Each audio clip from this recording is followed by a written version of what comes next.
Welcome to this channel. In today's class, we shall discuss presentation of data. ಇವತ್ತಿನ ಈ class ಅಲ್ಲಿ ನಾವು presentation of ಡೇಟಾನ ನೋಡೋಣ. ಹಿಂದಿನ ಕ್ಲಾಸ್ನಲ್ಲಿ ಕ್ಲಾಸಿಫಿಕೇಶನ್ ಆಫ್ ಡೇಟಾನ ನೋಡಿದ್ವಿ. ಪ್ರೆಸೆಂಟೇಷನ್ ಆಫ್ ಡೇಟಾದಲ್ಲಿ 2 ಸ್ಟೆಪ್ಸ್ ಬರುತ್ತೆ. ಮೊದಲು ಕ್ಲಾಸಿಫೈ ಮಾಡಬೇಕು. ಒಂದ್ಸತಿ ಡೇಟಾ ಕ್ಲಾಸಿಫೈ ಆಯ್ತು ಅಂತಂದ್ರೆ ಆ ಡೇಟಾನ ಪ್ರೆಸೆಂಟ್ ಮಾಡಬೇಕು. ಓಕೆ, ಸೊ ಇವತ್ತಿನ ಈ ಕ್ಲಾಸ್ ಅಲ್ಲಿ ನಾವು ಸೆಕೆಂಡ್ ಸ್ಟೆಪ್ ಅನ್ನ ಡಿಸ್ಕಸ್ ಮಾಡೋಣ. ಸೊ ಪ್ರೆಸೆಂಟೇಷನ್ ಆಫ್ ಡೇಟಾ ಅಂದ್ರೆ ಏನು?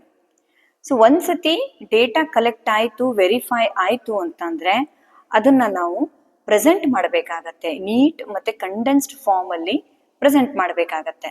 ಸೊ ಹಾಗಾಗಿ classification of data first step ಆದ್ರೆ ಯಾವ ರೀತಿ ಆ ಡೇಟಾನ ಕ್ಲಾಸಿಫೈ ಆಗಿರೋ ಡೇಟಾನ ಪ್ರೆಸೆಂಟ್ ಮಾಡಬೇಕು ಅನ್ನೋದು ಸೆಕೆಂಡ್ ಸ್ಟೆಪ್ ಆಗತ್ತೆ. ಸೊ ಇದಕ್ಕೆ ನಾವು mode of presentation of data ಅಂತ ಕರಿತೀವಿ. ಓಕೆ, ಸೊ ಈ ಮೋಡ್ಸ್ ಆಫ್ ಡೇಟಾ ಪ್ರೆಸೆಂಟೇಷನ್ ಅಂದ್ರೆ ಡೇಟಾನ ಎಷ್ಟು ರೀತಿಯಲ್ಲಿ ನಾವು ಪ್ರೆಸೆಂಟ್ ಮಾಡಬಹುದು ಕ್ಲಾಸಿಫೈ ಮಾಡಿರುವಂತದನ್ನ. So there are mainly 3 modes. First is textual presentation, second tabular presentation and third diagrammatic presentation. Collect ಮಾಡಿ ಕ್ಲಾಸಿಫೈ ಮಾಡಿರುವಂತಹ ಡೇಟಾನ ಪ್ರೆಸೆಂಟ್ ಮಾಡೋದಕ್ಕೆ ನಮ್ಮ ಹತ್ರ ಈ 3 ಆಪ್ಷನ್ಸ್ಗಳಿವೆ. ಸೊ ಮೊದಲನೇದಾಗಿ textual presentation. So textual presentation ಅಲ್ಲಿ ಏನಾಗುತ್ತೆ, ನಾವು ಕಲೆಕ್ಟ್ ಮಾಡಿರೋ ಡೇಟಾನ ಪ್ಯಾರಾಗ್ರಾಫ್ ಮುಖಾಂತರ ಅದನ್ನ ಹೇಳ್ತೀವಿ, ಅಂದ್ರೆ ಪ್ರೆಸೆಂಟ್ ಮಾಡ್ತೀವಿ.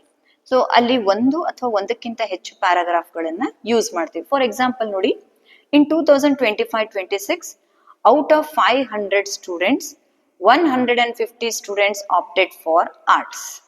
The number of female students constituted 20% of the total students, out of which 30% were from arts. In 2026-27, the number of students belonging to commerce was increased by 20% as compared to 2025-26, of which 350 were male students. So, ಇಲ್ಲಿ ನಾವು ಒಂದು college ನಲ್ಲಿ ಆಗಿರುವಂತ admission ಬಗ್ಗೆ ಹೇಳ್ತಾ ಇದ್ದೀವಿ. So 25-26 ಅಲ್ಲಿ ಎಷ್ಟು 500 ಸ್ಟೂಡೆಂಟ್ಸ್ ಇದ್ರು, ಅದರಲ್ಲಿ 150 ಆರ್ಟ್ಸ್ ಅನ್ನ ತಗೊಂಡಿದ್ರು, ಎಷ್ಟು ಫಿಮೇಲ್ ಇದ್ದಾರೆ, ಈ ರೀತಿಯಾಗಿ ನಾವು ಇದನ್ನ ಸೆಂಟೆನ್ಸ್ ಫಾರ್ಮ್ ಅಲ್ಲಿ ಬರಿತಾ ಇದ್ದೀವಿ. ಸೊ ಯಾವಾಗ ನಾವು ಸೆಂಟೆನ್ಸ್ ಫಾರ್ಮ್ ಅಲ್ಲಿ ಡೇಟಾನ ಪ್ರೆಸೆಂಟ್ ಮಾಡ್ತೀವೋ ಅದಕ್ಕೆ ನಾವು ಟೆಕ್ಸ್ಚುಯಲ್ ಪ್ರೆಸೆಂಟೇಷನ್ ಅಂತ ಕರಿತೀವಿ.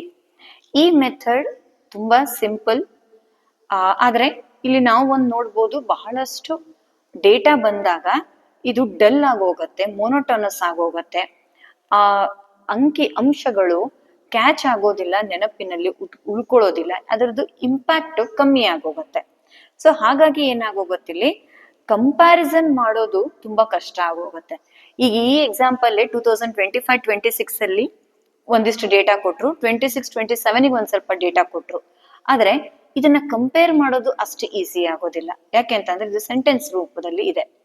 ಹಾಗಾಗಿ ಇನ್ನೊಂದು ಇಲ್ಲಿ ಪ್ರಾಬ್ಲಮ್ ಏನಾಗತ್ತೆ ಅಂತಂದ್ರೆ ಮ್ಯಾನಿಫೋಲ್ಡ್ ಕ್ಲಾಸಿಫಿಕೇಶನ್ ಇಲ್ಲಿ ಅಷ್ಟು ಸರಿಯಾಗಿ ಹೊಂದೋದಿಲ್ಲ. ಮ್ಯಾನಿಫೋಲ್ಡ್ ಕ್ಲಾಸಿಫಿಕೇಶನ್ ಅಂತ ಅಂದ್ರೆ ನಾವು ಲಾಸ್ಟ್ ವಿಡಿಯೋದಲ್ಲಿ ಡಿಸ್ಕಸ್ ಮಾಡಿದಾಗೆ ಒಂದಕ್ಕಿಂತ ಜಾಸ್ತಿ ಕ್ಯಾರೆಕ್ಟರಿಸ್ಟಿಕ್ಸ್ ಅನ್ನ ತಗೊಂಡು ಡೇಟಾನ ಕ್ಲಾಸಿಫೈ ಮಾಡುವಂಥದ್ದು.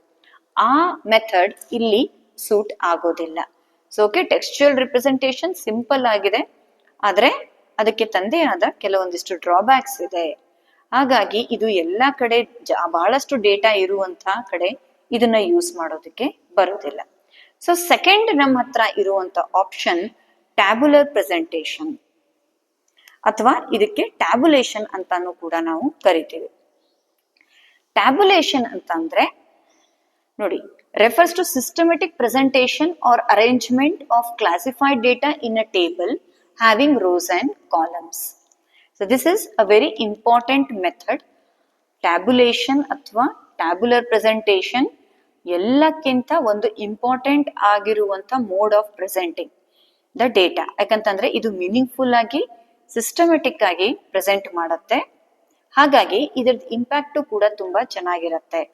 ಈ ಟ್ಯಾಬ್ಯುಲೇಷನ್ ಅಲ್ಲಿ ನಾವೇನ್ ಮಾಡ್ತೀವಿ, ಡೇಟಾನ ಕ್ಲಾಸಿಫೈ ಮಾಡಿರುವಂತದ್ದನ್ನ ನೀಟಾಗಿ ಅರೇಂಜ್ಮೆಂಟ್ ಮಾಡ್ತೀವಿ. ಯಾವ ರೀತಿಯಲ್ಲಿ? ಟೇಬಲ್ ಅಂದ್ರೆ ಟೇಬಲ್ ಅಲ್ಲಿ ಇರೋದು ರೋಸ್ ಮತ್ತೆ ಕಾಲಮ್ಸ್. ಒಂದಿಷ್ಟು ಕಾಲಮ್ಸ್ ಅನ್ನ ಹಾಕೊಂಡು ಒಂದಿಷ್ಟು ರೋಸ್ ಅನ್ನ ಹಾಕೊಂಡು ಡೇಟಾನ ಸಿಸ್ಟಮೆಟಿಕ್ ಆಗಿ ಪ್ರೆಸೆಂಟ್ ಮಾಡ್ತೀವಿ. ಸೊ ಅದು ಕ್ಲಾಸಿಫೈ ಆಗಿರುವಂತ ಡೇಟಾನ ತುಂಬಾ ನೀಟಾಗಿ ಸಿಸ್ಟಮೆಟಿಕ್ ಆಗಿ ಲಾಜಿಕಲ್ ಆಗಿ ಪ್ರೆಸೆಂಟ್ ಮಾಡತ್ತೆ. So let us see what are the objects of tabulation. ಉದ್ದೇಶಗಳು ಏನು ಅಂತ ನೋಡೋಣ. Neat presentation of classified data, especially complicated data. ನೋಡಿ, ನಾವು ಡೇಟಾನ ಕ್ಲಾಸಿಫೈ ಮಾಡಿ ಪ್ರೆಸೆಂಟ್ ಮಾಡ್ತಾ ಇರೋದು ಯಾಕೆ? ಆ ಡೇಟಾ ಈಸಿಯಾಗಿ ತಿಳ್ಕೊಳಕ್ ಬರ್ಲಿ, ಓದೋಕ್ ಬರ್ಲಿ ಅನ್ನೋ ಉದ್ದೇಶಕ್ಕೆ. ಸೊ ಯಾವಾಗ ನಾವು ಅದನ್ನ ಟೇಬಲ್ ಫಾರ್ಮ್ ದಲ್ಲಿ ಪ್ರೆಸೆಂಟ್ ಮಾಡ್ತೀವೋ ಸಿಸ್ಟಮೆಟಿಕ್ ಆಗಿ ಪ್ರೆಸೆಂಟ್ ಆಗತ್ತೆ. ಹಾಗಾಗಿ ಅನ್ನೆಸೆಸರಿ ಡೀಟೇಲ್ಸ್ ಆಯ್ತು, ರಿಪಿಟೇಷನ್ಸ್ ಆಯ್ತು, ಇವೆಲ್ಲ ಆಗೋದಿಲ್ಲ. ಸೊ ಡೇಟಾ ಸಿಂಪಲ್ ಆಗಿ ಕಂಡೆನ್ಸ್ ಫಾರ್ಮ್ ಅಲ್ಲಿ ಬಂದ್ಬಿಡತ್ತೆ. ತುಂಬಾ ರೀಡರ್ಸ್ ಏನಿರ್ತಾರೆ ಅವರಿಗೆ ತುಂಬಾ ಬೇಗವಾಗಿ ಅದರದ್ದು ಮೀನಿಂಗ್, ಅದು ಏನ್ ಹೇಳ್ತಾ ಇದೆ, ಆ ಕಾಲಮ್ ಏನ್ ಹೇಳ್ತಾ ಇದೆ, ಆ ರೋ ಏನ್ ಹೇಳ್ತಾ ಇದೆ ಅನ್ನೋದು ಗೊತ್ತಾಗ್ಬಿಡತ್ತೆ. ಹಾಗಾಗಿ ಕಾಂಪ್ಲಿಕೇಟೆಡ್ ಡೇಟಾ ಇದ್ದಾಗಂತೂ tabulation is very very useful. Then second is comparison of data between rows and columns. ನೋಡಿ, ಟ್ಯಾಬ್ಯುಲೇಷನ್ ಮೇನ್ ಉದ್ದೇಶ ಕಂಪ್ಯಾರಿಸನ್ ನ ಫೆಸಿಲಿಟೇಟ್ ಮಾಡಿಕೊಡೋದು.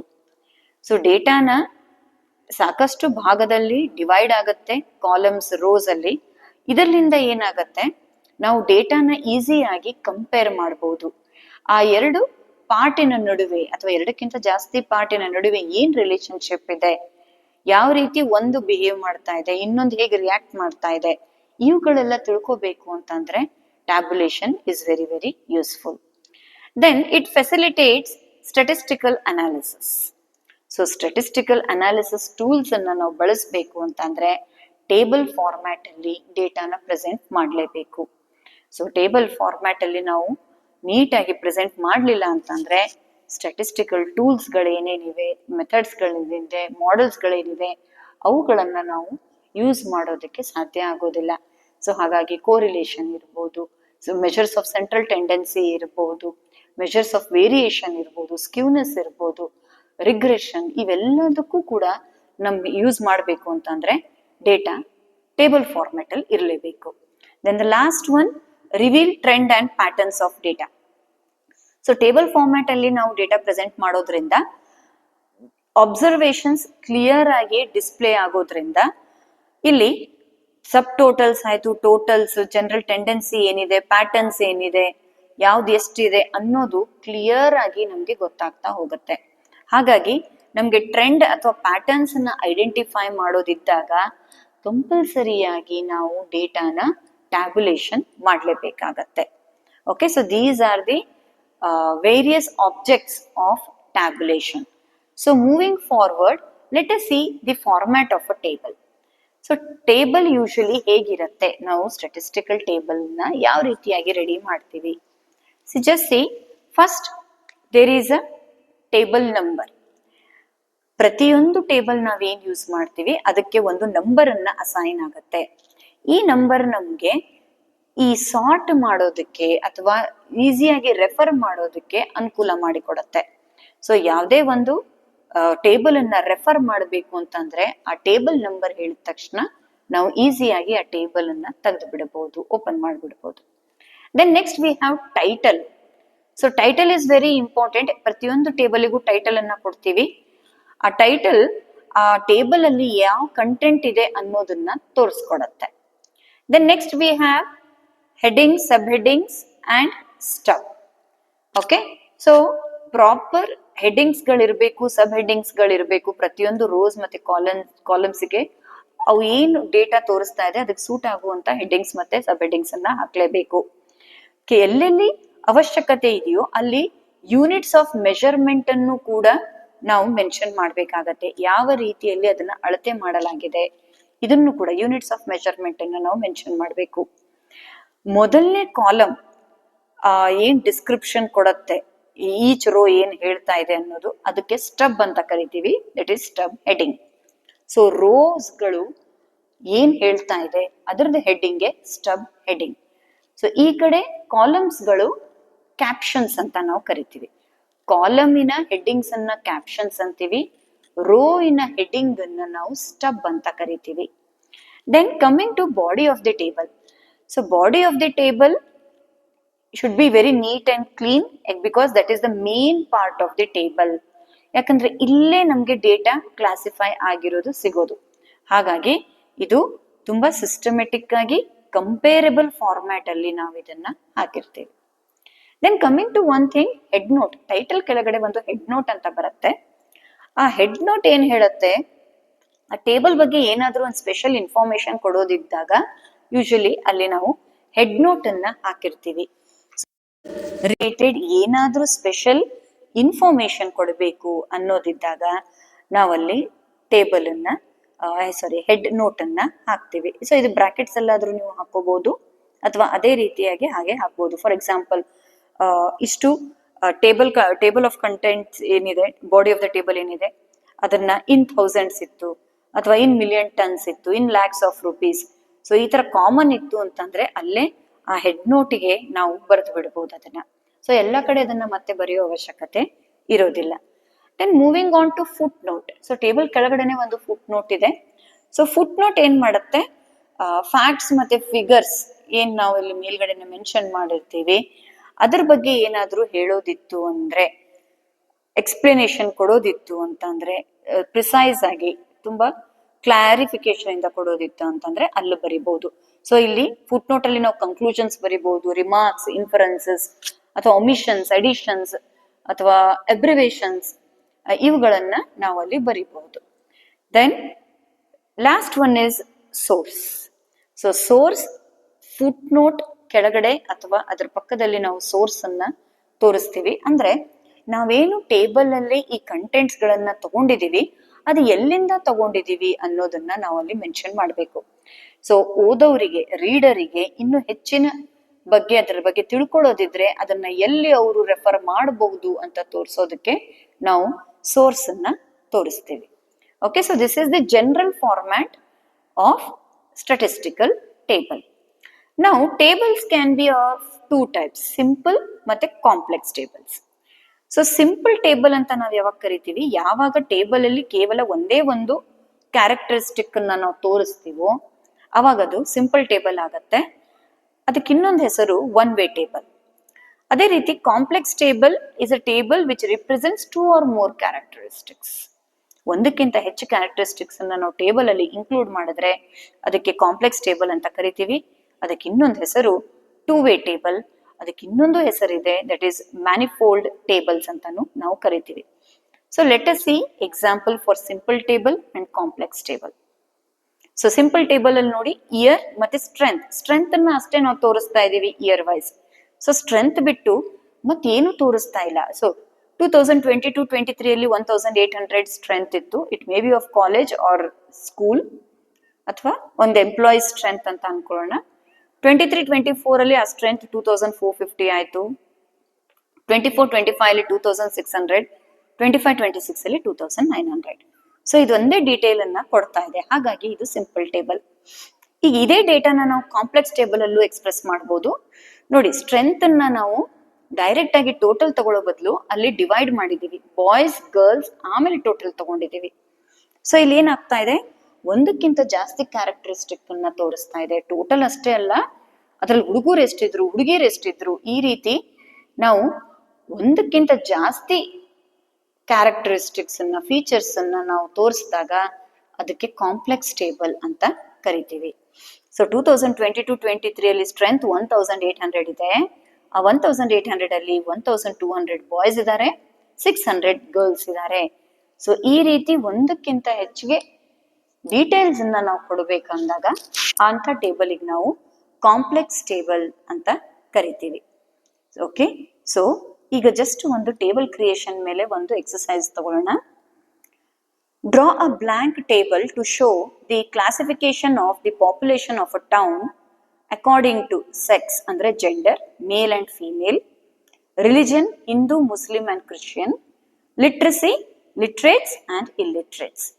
ಸೊ ಒಂದು ಪಾಪ್ಯುಲೇಷನ್ ನಾವು ರೆಕಾರ್ಡ್ ಮಾಡಿ ತೋರಿಸುವಾಗ, ಕ್ಲಾಸಿಫೈ ಮಾಡುವಾಗ ಆ ಟೇಬಲ್ ಅಲ್ಲಿ ಏನೇನು ಫೀಚರ್ಸ್ಗಳು ಬರಬೇಕು ಅಂತ ಕೊಟ್ಟಿದ್ದಾರೆ.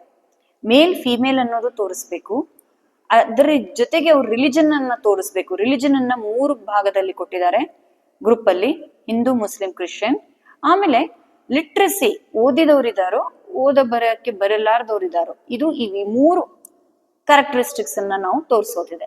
So let us see how to prepare a table for this. ನೋಡಿ, so this is a complex ಅಥವಾ ಮ್ಯಾನಿಫೋಲ್ಡ್ ಟೇಬಲ್, ಯಾಕಂದ್ರೆ ಒಂದಕ್ಕಿಂತ ಜಾಸ್ತಿ ಕ್ಯಾರೆಕ್ಟರಿಸ್ಟಿಕ್ ತೋರಿಸ್ತಾ ಇದೆ. ಸೊ ನಾವೀಗ ಏನ್ ಮಾಡ್ತೀವಿ, ಇಲ್ಲಿ ರಿಲಿಜನ್ ಅನ್ನ ಸ್ಟಬ್ ಮಾಡ್ಕೊಂತೀವಿ. So Hindu, Muslim, Christian total ಒಂದು ಹಾಕೊಂತೀವಿ. Next column captions, literates, illiterates ಅಂತ ಹಾಕೊಂಡು ಮತ್ತೆ ಫರ್ದರ್ ಲಿಟ್ರೇಟ್ಸ್ ಅಲ್ಲಿ ಮತ್ತೆ ಕ್ಲಾಸಿಫೈ ಮಾಡ್ಕೊಂತೀವಿ, ಮೇಲ್ ಫಿಮೇಲ್ ಟೋಟಲ್. ಅದೇ ರೀತಿ ಇಲ್ಲಿಟ್ರೇಟ್ಸ್ ಅಲ್ಲಿ male female total. So literates total Hindu ಹಿಂದೂ ಗೊತ್ತಾಗತ್ತೆ, ಲಿಟ್ರೇಟ್ಸ್ ಟೋಟಲ್ ಮುಸ್ಲಿಂ ಎಷ್ಟಿದ್ದಾರೆ ಗೊತ್ತಾಗತ್ತೆ, ಲಿಟ್ರೇಟ್ಸ್ ಟೋಟಲ್ ಕ್ರಿಶ್ಚಿಯನ್ ಎಷ್ಟಿದ್ದಾರೆ ಗೊತ್ತಾಗತ್ತೆ, ಟೋಟಲ್ ಲಿಟ್ರೇಟ್ಸ್ ಎಷ್ಟು ಜನ ಇದ್ದಾರೆ ಅನ್ನೋದು ಕೂಡ ಗೊತ್ತಾಗತ್ತೆ. ಅದರಲ್ಲಿ ಮತ್ತೆ ಆ ಟೋಟಲ್ ಹಿಂದೂ ಅಲ್ಲಿ ಮೇಲ್ ಲಿಟ್ರೇಟ್ಸ್ ಎಷ್ಟು, ಫಿಮೇಲ್ ಲಿಟ್ರೇಟ್ಸ್ ಎಷ್ಟು, ಮುಸ್ಲಿಂ ಮೇಲ್ ಲಿಟ್ರೇಟ್ಸ್ ಎಷ್ಟು, ಫಿಮೇಲ್ ಲಿಟ್ರೇಟ್ಸ್ ಎಷ್ಟು. ಸೊ ಈ ರೀತಿಯಾಗಿ ನಮ್ಗೆ ಫುಲ್ ಇನ್ಫಾರ್ಮೇಶನ್ ಕೊಡ್ತಾ ಹೋಗುತ್ತೆ. ಅದೇ ರೀತಿ ಇಲ್ಲಿಟ್ರೇಟ್ಸ್ ಅಲ್ಲೂ ಕೂಡ ಮಾಡಿದೀವಿ. ಹಿಂದೂ ಮೇಲ್ ಇಲ್ಲಿಟ್ರೇಟ್ಸ್ ಎಷ್ಟಿದ್ದಾರೆ, ಹಿಂದೂ ಫಿಮೇಲ್ ಇಲ್ಲಿಟ್ರೇಟ್ಸ್ ಎಷ್ಟಿದ್ದಾರೆ, ಟೋಟಲ್ ಫಿಮೇಲ್ ಮೇಲ್ ಹಿಡ್ಕೊಂಡು ಹಿಂದೂ ಇಲ್ಲಿಟ್ರೇಟ್ಸ್ ಎಷ್ಟಿದ್ದಾರೆ. ಸೇಮ್ ಮುಸ್ಲಿಂ ಮೇಲ್ ಇಲ್ಲಿಟ್ರೇಟ್ಸ್ ಎಷ್ಟು, ಮುಸ್ಲಿಂ ಫಿಮೇಲ್ ಇಲ್ಲಿಟ್ರೇಟ್ಸ್ ಎಷ್ಟು, ಮುಸ್ಲಿಂ ಟೋಟಲ್ ಇಲ್ಲಿಟ್ರೇಟ್ಸ್ ಎಷ್ಟು. ಸೊ ಈ ರೀತಿಯಾಗಿ ನಾವು ಟೇಬಲ್ ಅನ್ನ ಫ್ರೇಮ್ ಮಾಡ್ಕೋಬೇಕಾಗತ್ತೆ. ಓಕೆ, ಸೊ ಇವತ್ತಿನ ಈ ಕ್ಲಾಸ್ ನಲ್ಲಿ ನಾವು ಪ್ರೆಸೆಂಟೇಷನ್ ಆಫ್ ಡೇಟಾನ ಮೋಡ್ಸ್ ನೋಡಿದ್ವಿ.